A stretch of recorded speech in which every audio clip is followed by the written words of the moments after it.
Bona nit. Potser no ho sabien, però la nostra societat ja no es divideix en 3 classes socials, alta, mitjana o baixa, sinó en 7 classes. Abans tenies estudis universitaris i difícilment baixaves de classe mitjana. Ara, en canvi, pots tenir 2 carreres i ser directament pobre. Perquè què defineix la nostra classe social al segle XXI? Els ingressos, les aficions, l'accent, la família... La jerarquia social d'abans ja no ens permet explicar el present. I d'aquí surt una idea preocupant. Lluny d'eliminar classes, cada cop se'n creen més, perquè la distància entre rics i pobres a Europa és cada cop més gran. Tota aquesta reflexió no ens la inventem nosaltres, sinó que surt del país més classista d'Europa, el Regne Unit, en concret d'un estudi de 2 anys que la BBC ha encarregat a un grup de sociòlegs i que es pot aplicar perfectament a casa nostra. També en aquest programa pot semblar mentida, però encara hi ha països que es volen adherir a la Unió Europea. Començant per Croàcia, que l'1 de juliol es convertirà en el 21è membre del club. Darrere seu hi ha 8 països més fent cua, alguns convençuts, d'altres cada cop més escèptics, com Turquia. N'hem parlat amb el comissari per l'ampliació de la UE que contesta això a Erdogan. La idea que puguem imposar més requeriments o més expectatives a Turquia que en altres països no és certa. I si ets president dels Estats Units i vols un lloc en la història, necessites un discurs brillant davant la porta de Brandenburg. Demà ho tornarà a intentar Obama. Estarà a l'alçada de Kennedy o Reagan?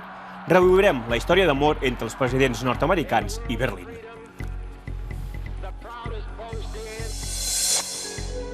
I acabarem submergint-nos en l'univers sòrdid i irònic de Pier Paolo Pasolini. El cineasta italià va morir fa 40 anys, però les seves obres servirien perfectament per retratar la Itàlia actual. Lasciami vedere.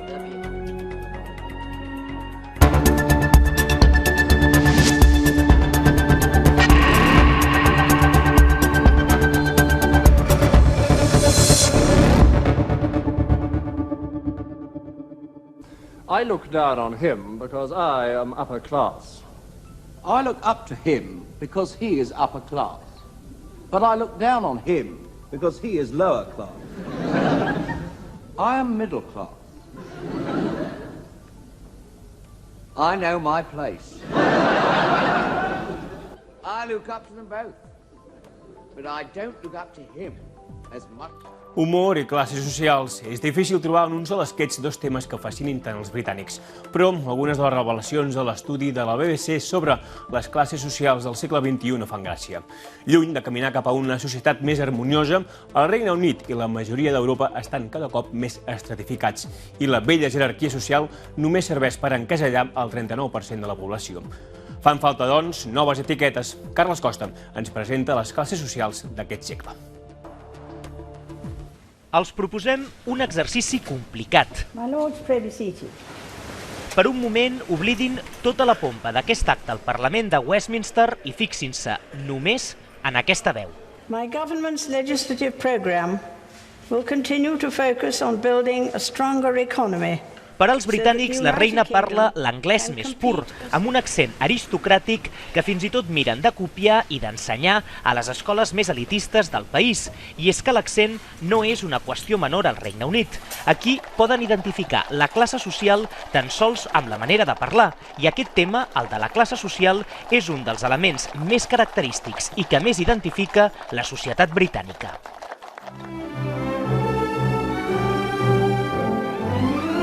Aquesta mítica sèrie de televisió ho explicava molt gràficament. El número 165 del prestigiós carrer londinenc d'Eaton Place convivien 2 mons completament diferents. Per un costat, les habitacions de la part de baix de la casa, amb el servei o la working class, una classe treballadora que només pujava a l'altre món, el que quedava escales amunt per obeir les ordres i els capricis de la classe alta. What is your name? Clémence Dumas. And you are French? Oh, French. You must call me milady when you reply. Oh, I'm sorry, milady. I aquesta fascinació pel sistema de classes es manté ben viva. Un altre exemple, l'èxit d'aquesta ficció molt més recent, Downton Abbey, amb una família aristocràtica que té aquesta particular visió de la setmana laboral. A job? You do know I mean to involve you in the running of the estate. Oh, don't worry. There are plenty of hours in the day. And of course I'll have the weekend. What is a weekend? Així era la societat britànica de principis del segle XX, una societat encara molt industrial que es podia classificar perfectament en 3 categories socials. D'un costat teníem la classe alta, després la mitjana i finalment la working class o la classe treballadora. Però la societat del segle XXI és molt més complexa i tot això ha quedat completament desfasat. De fet, es calcula que ara mateix aquest esquema només serviria per classificar el 39% dels britànics. És per això que la BBC ha llançat aquesta enquesta que ja han respost gairebé 500.000 de persones. En menys de 5 minuts, qualsevol pot saber a quina classe social pertany després de respondre 3 grups bàsics de preguntes. Primer, la situació econòmica, ingressos, pis de compra o de lloguer i estalvis. Després, entorn social. Et relaciones amb secretàries, professors, artistes, senyores de la neteja, executius o camioners, entre altres. I finalment, interessos culturals. Vas a l'òpera o al teatre, escoltes jazz o rock, mires esports o prefereixes els videojocs. Un simple clic i descobreixes la teva classe social. Això sí, per adaptar-se al segle XXI, aquest esquema també s'ha hagut d'ampliar. Hem passat de 3 categories socials a 7. Es manté la classe alta, però la tradicional classe treballadora ara ja queda al mig i amunt i avall hi han aparegut noves classificacions. Per sota, per exemple, trobem aquesta, la de treballadors de serveis emergents, on hi hauria bona part de la joventut d'avui en dia. Ens ho explica una de les responsables de l'estudi. En resum, es tracta d'un nou grup jove i urbà acadèmicament preparat, però sense feines al seu nivell. People might be well educated but are also confronted with difficult labour market conditions, and it's taking time for people to get established in jobs even when they have a degree, maybe 2 or 3 years in temporary work before they get a graduate level position, and that means that they often do have low economic capital, even if culturally and socially they may be very engaged. I per sota d'aquest grup encara en trobem un altre, el dels precaris, que representa el 15% dels britànics.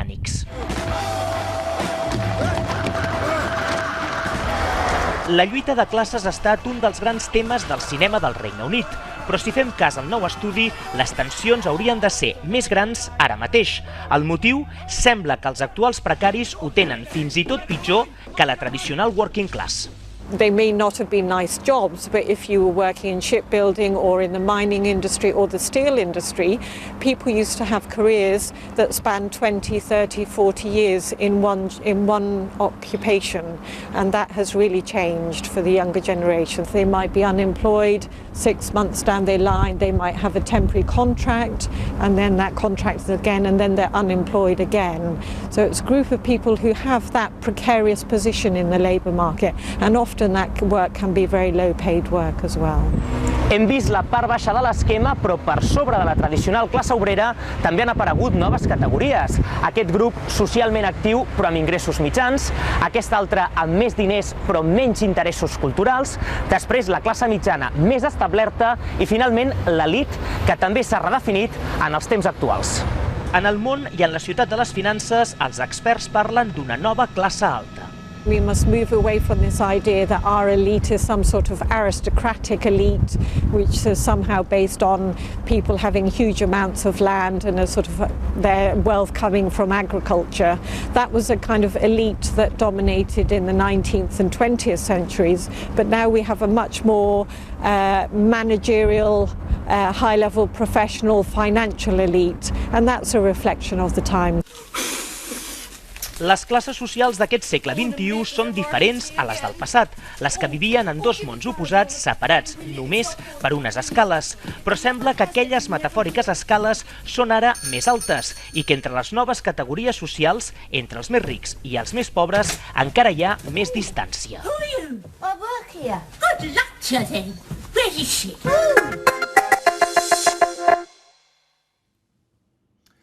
Els que som a dins a vegades en voldríem sortir, però alguns dels que no hi són hi volen entrar, encara que el projecte estigui en crisi. És la paradoxa que viu la Unió Europea. Com als anys 80 a Espanya, hi ha països de la perifèria que veuen l'ingrés com un pas fonamental per al progrés i la democratització.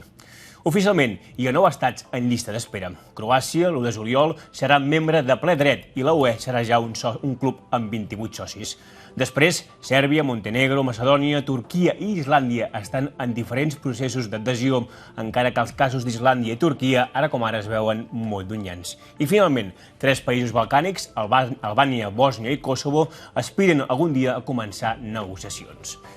Si a Brussel·les hi ha algú encarregat de parlar amb tots aquests estats és el comissari de l'ampliació, que justament la setmana passada se les va tenir amb el primer ministre turc Tayyip Erdogan. L'ha entrevistat Isabel Galí. Ampliar ha estat sempre en l'idioma europeu sinònim de créixer, fer el mercat més gran, trencar fronteres, però l'estancament econòmic que viu l'eurozona ha obligat a anar a un altre ritme i canviar la perspectiva. Incorporar un país en crisi o un país sense consolidació democràtica és sinònim de problemes. En veu baixa, la Unió Europea reconeix que la incorporació de Bulgària i Romania, els 2 últims països a entrar al club, no va ser prou exemplar, i per això la de Croàcia, prevista per d'aquí a 15 dies, sí que ho serà. We have changed the approach to these 2 chapters because we believe that those 2 chapters are actually the most important transformative element of the enlargement, ensuring the rule of law in that country. This is one of the lessons learned from the previous enlargement.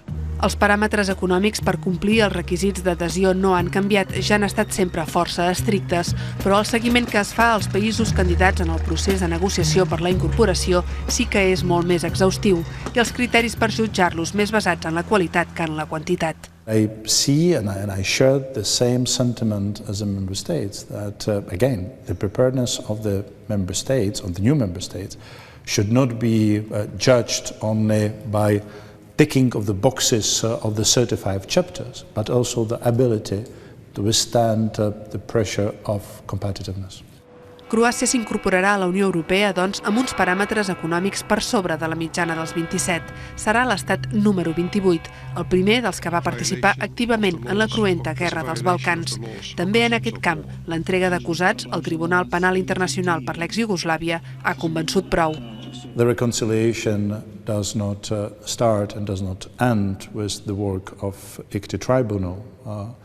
The reconciliation is for the years a priority for the whole region, and I expect Croatia, now becoming the European Union member state, that it would take seriously its responsibilities there. Si la incorporació de Croàcia serà modèlica, les negociacions amb Turquia estan estancades. El procés d'adhesió comporta que la Comissió i el país candidat discuteixin 35 capítols temàtics que conformen el corpus legal de la Unió Europea i que els estats han d'anar incorporant a la seva legislació. En el cas de Turquia, en 9 anys de negociacions només hi ha un capítol que s'hagi incorporat a la legislació turca, el referent a ciència i investigació. En els que estan en procés de discussió n'hi ha 13 i fa 3 anys que no se n'obre cap de nou. Això vol dir que hi ha 21 capítols encara per discutir, en bona part perquè els mateixos estats membres de la Unió Europea ho bloquegen.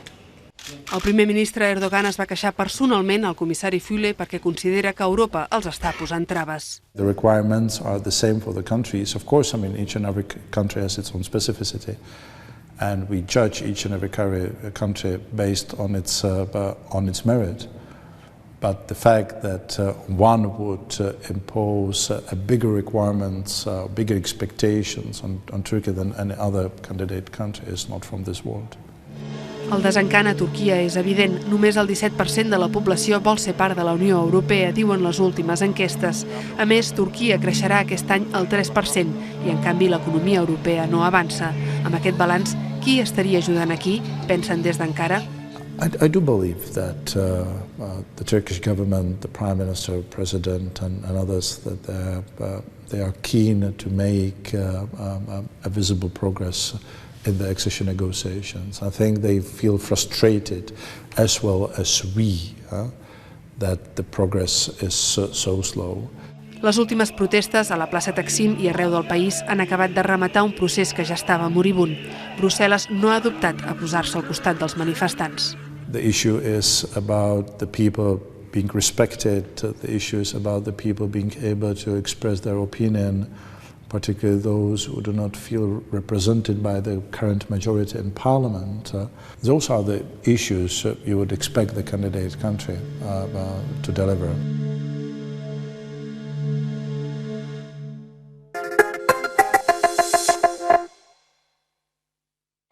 this city, of all cities, knows the dream of freedom. Fa 5 anys, Obama va emocionar els alemanys amb aquest discurs a Berlín. Estava en plena campanya electoral i la seva retòrica va captivar els berlinesos. Al president nord-americà, ho sabem, li agraden els símbols i demà té previst fer-los un altre gran discurs, aquest cop davant la porta de Brandenburg. La data no és casual, just quan es compleixen 50 anys del famós discurs de Kennedy a Berlín. Però aquest cop, Obama sembla que no aixeca ni entre els alemanys ni els europeus el furor del passat. Ho ha comprovat Toni Cruanyes. En què s'assemblen Kennedy i Obama? Der Spiegel parla de l'amic americà perdut, però Berlín està totalment immers en la commemoració dels 40 anys del míting discurs que preconitzava que mentre la capital alemanya estés dividida en 2 blocs, tot el món seria com Berlín. In the world of freedom, the proudest boast is, ich bin ein Berliner. La frase en alemany de Kennedy va fer somriure els berlinesos perquè aquí un Berliner és una pasta dolça típica de Berlín. Ein Berliner, bitte. Jo sóc un dònut, van entendre els alemanys el 1963, però avui ni aquesta referència graciosa els sembla divertida. Obama's side is that, the Germany also should go more in debt to help these Mediterranean countries more, and that is his opinion. Antipatia des de la dreta alemanya i decepció des de l'esquerra. Es ist eine Unverschämtheit, dass man diesen Menschen so viert. Wie viele Jahre wollte er Guantanamo zumachen? Ich weiß es schon ja nicht mehr. Friedensnobelpreis, finden Sie ihn selber lächerlich? Das ist so eine Schande, ist das. Der Mann ist einfach eine Schande. Centenars de persones s'han manifestat ja pels carrers de Berlín. Les referències a les promeses incomplertes són constants, també en els cartells que han canviat el "He tingut un somni" de Martin Luther King per un "He tingut un dron", en referència als atacs a la població civil dels vols sense pilot de l'exèrcit nord-americà. La seguretat s'ha extremat al centre de Berlín.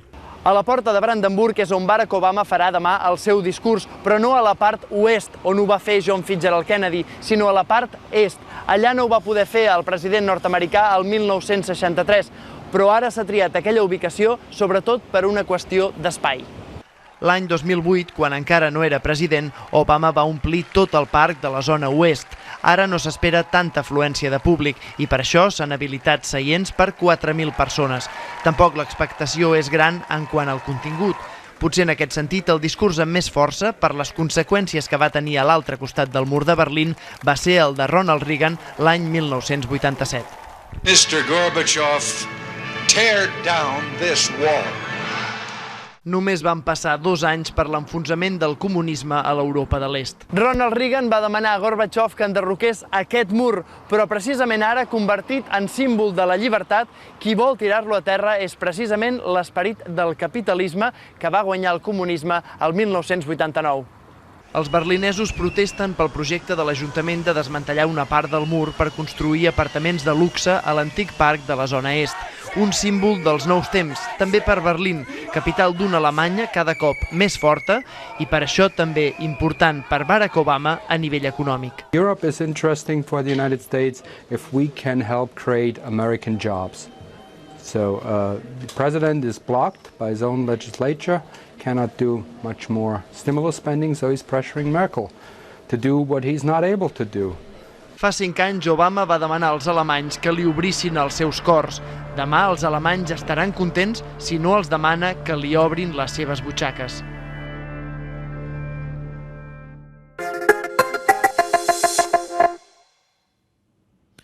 Una de les virtuts del cinema italià és la capacitat de retratar i disseccionar el seu país, i Pier Paolo Pasolini ho va fer com pocs als anys 60 i 70. Les seves pel·lícules tenen més de 40 anys, però una exposició al CCCB ens ha servit per descobrir que moltes de les reflexions i crítiques que feia es poden aplicar a la Itàlia del segle XXI.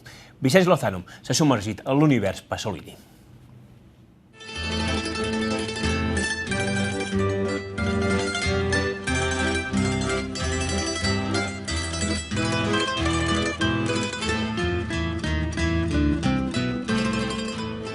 Pasolini nos mou en la centralitat de la Roma de tots coneguda en aquell moment, la Roma de la Dolce Vita, la Roma de la Fontana de Trevi, de la Via Veneto. Es mou sobretot a la perifèria, als barris marginals. A Roma per la cultura oficial, per la cultura política i també per la cultura en sentit estricte, el món que Pasolini va descobrir era marginal, amagat. Eren mons amagats a ulls de tothom, perquè la Roma oficial s'avergonyia una mica d'allò. S'avergonyia d'aquell món de lladres, de prostitutes. En realitat s'avergonyien d'ells mateixos, perquè aquell univers existia, perquè la societat italiana estava plena de contradiccions i sobretot de diferències socials.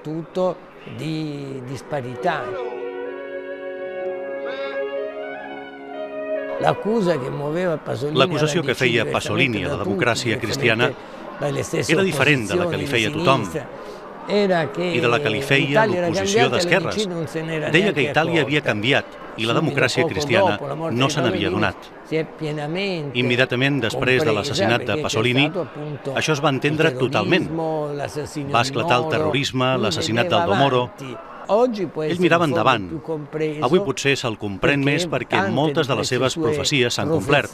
En el fons, la Itàlia de Berlusconi neix una mica d'aquell moment.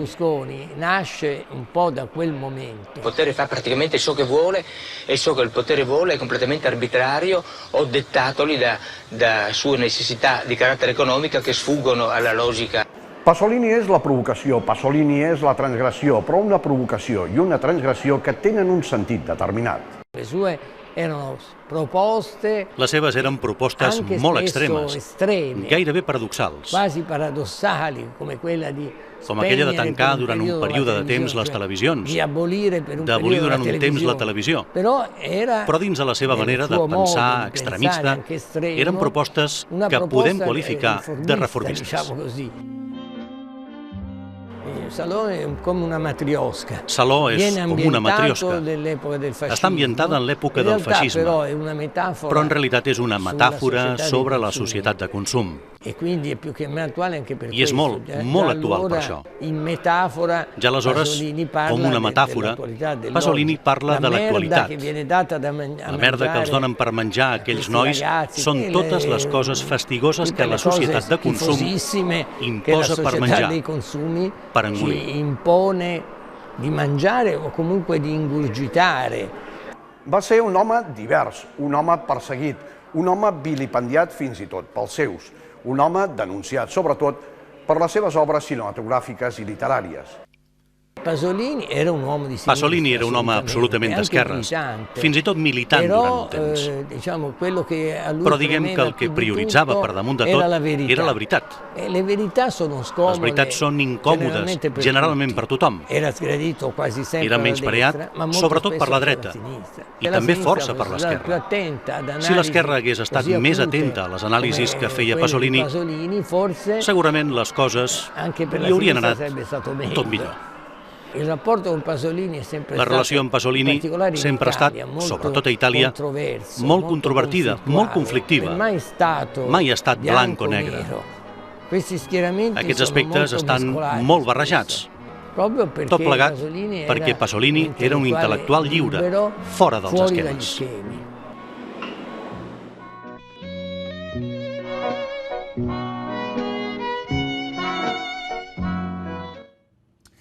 Amb Pasolini acabem el Món 324 d'avui. Tornem dimarts que ve, com sempre, a les 10:05. Els deixem amb algunes de les millors imatges de la setmana. Bona nit. Στον αύριο χώρο, ναι, είναι... Ναι, έρχονται από παντού.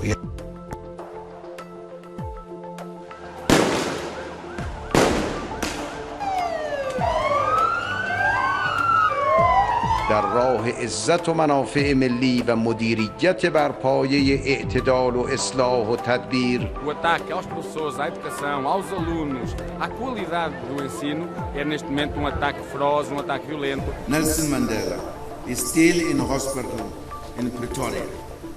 We are grateful that